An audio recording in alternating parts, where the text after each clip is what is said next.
Hey friends, Diane here. According to their website, quote, "The Chosen is the first ever multi-season TV show about the life of Jesus.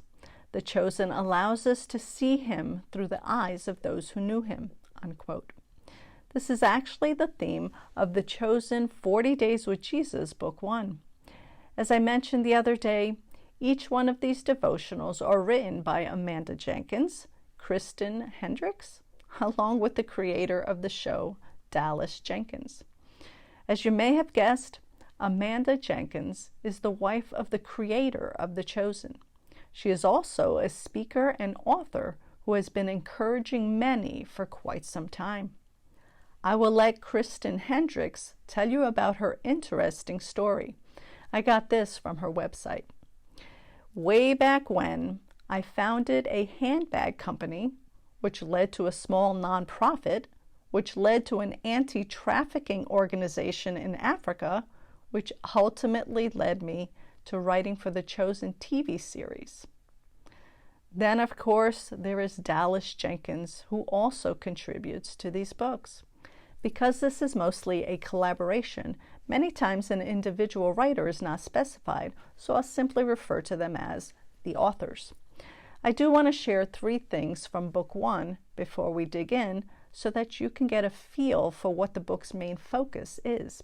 First, each devotional ends with a prayer focus, as well as some questions to help us think deeper still about the topic of the day, which they title Moving Forward.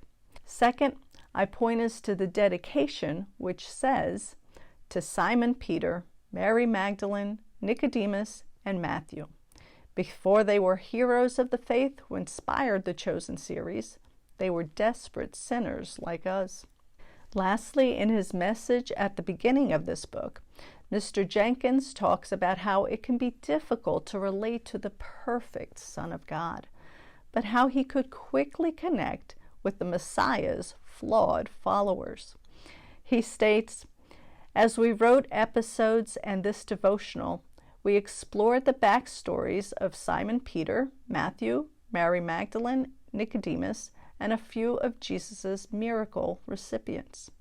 We couldn't help but identify with their recklessness, rough past, religious piety, and desperation for life change, and ultimately their redemption.